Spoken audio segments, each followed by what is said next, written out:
Hello, Morongo Basin, and listeners around the world online at Z1077FM.com. Here is the Z1077 local news for Tuesday, July 28th, 2026. A kidnapping victim jumped out of a vehicle during a pursuit through Yucca Valley and Landers that ended with a collision.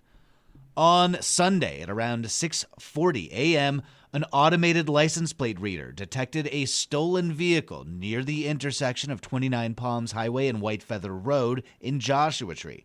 San Bernardino County Sheriff's deputies attempted a traffic stop, but they say the driver instead initiated a high-speed pursuit.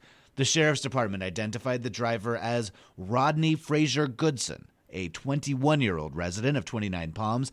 They say Frazier Goodson drove west on 29 Palms Highway, then went north on Old Woman Springs Road.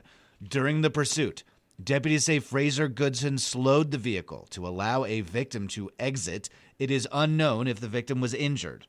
Deputies say Frazier Goodson continued at high speeds and drove into opposing lanes of traffic. They say they used an intervention technique to end the pursuit, during which Frazier Goodson lost control of the vehicle and collided with a dirt embankment on Old Woman Springs Road near Boone Road in Landers.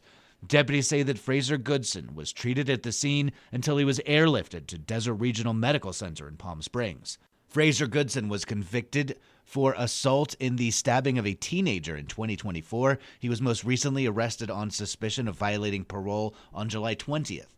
Once released from the hospital, Rodney Frazier Goodson is expected to be booked on suspicion of kidnapping, possession of a stolen vehicle, and evading law enforcement.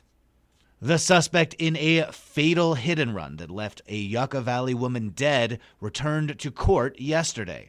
Linda Ibarra, 61, is accused of leaving the scene of a fatal traffic collision that occurred on November 6th.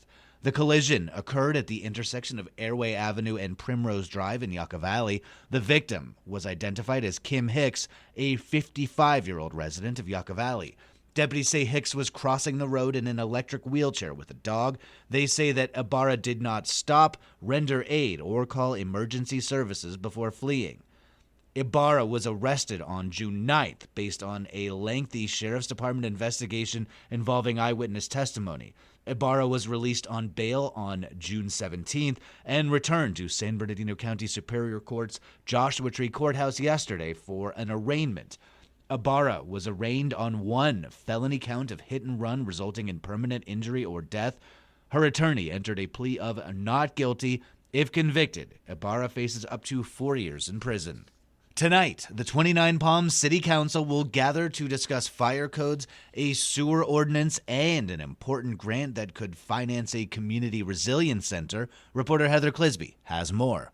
The 29 Palms City Council convenes this evening to host 4 public hearings and a discussion around a grant application that could help the city create a community resilience center, serving as an extreme weather escape, an emergency shelter, and resource hub. The meeting will kick off with a project update from City Engineer Richard Peterson, followed by 4 public hearings. The first hearing concerns a routine lighting and landscape assessment for District 1. The second is a fire code update, and the third is a rescission or complete cancellation of the Upland Resort project. The fourth and final hearing will concern an ordinance for sewer regulations, specifically to establish a FOG program that would address the effective disposal of fats, oils, and grease into the proposed system. In the final agenda item, there will be a discussion on a Community Resilience Center grant, which could potentially award the city $1 million to $10 million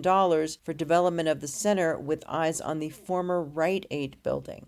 Deadline for the grant application is September 25th. The meeting takes place at City Hall beginning at 6 p.m. It can be live streamed or viewed on demand via the city's website, 29palms.org. Residents can also now participate remotely using a link which can be found on the city's website or in this story at Z1077FM.com. Reporting for Z1077, I'm Heather Clisby. The Yucca Valley Planning Commission meets in regular session tonight at the Yucca Valley Community Center, where they will discuss native plant permits and potential updates to the outdoor lighting ordinance. Reporter Gabriel Hart has a look at the meeting's agenda. For the meeting's agenda, the Yucca Valley Planning Commission will consider 2 different native plant permits, one relocation of a Mojave yucca and juniper on Acoma Trail, and the removal of a yucca on Juarez Court. The Commission will also review potential updates to Yucca Valley's outdoor lighting ordinance that was first adopted in 1998 to, quote, minimize light pollution, which has a detrimental effect on the environment and the enjoyment of the night sky. The town staff will also provide the Commission with an update on current private land development and capital projects and anticipated schedules. The meeting begins at 6 p.m. in the Yucca Room at the Yucca Valley Community Center, open to the public with opportunity for public comment at the start of the meeting. If you cannot be there in person, you can attend remotely through a link in this story at z1077fm.com. Reporting for Z1077 News, I'm Gabriel Hart. Are you keen to learn how to play Mahjong? Come on down to the Desert Willow Center for Seniors at noon tomorrow and discover the fun of the game. Seasoned players demonstrate how to play Mahjong, whether you're picking up the tiles for the very first time or brushing up on your strategy. And based on turnout and interest, the Desert Willow Center for Seniors hopes to make Mahjong a regular program. The free Mahjong event is happening at the Desert Willow Center for Seniors at the Yucca Valley Community Center tomorrow at noon. The Tri-Valley Little League Senior Softball All-Stars are returning from Montana, where they represented the High Desert and Southern California in the Little League Softball West Region Tournament. After becoming Southern California state champions, the team played their best against the other Western teams and were able to get as far as they did with heart, determination, and teamwork. Come help celebrate their homecoming this afternoon at the Little League Fields at Brem Park in Yucca Valley. They are expected to arrive today between 3 and 4 o'clock, and locals are preparing to greet the team and welcome the champs back home. Join them by heading down to Little League Drive in Yucca Valley today around 3. You can find more info at this story on our website. And finally, the Lou Harrison House is holding a 3-day workshop for future conductors. The 2026 Harrison House Residency Fellow Luciano Chessa will lead a young conductors workshop beginning Monday and running through Wednesday of next week for ages 7 and up. No advanced musical training is required. For information about the program, contact Eva Soltes at info.harrisonhouse@gmail or call 415-602-6152.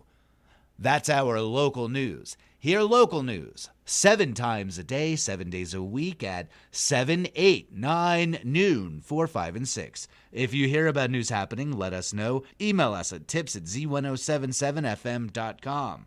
Reporting for the Morongo Basin News Leader, the award-winning Z1077 Local News, I'm News Director Jeff Harmatz.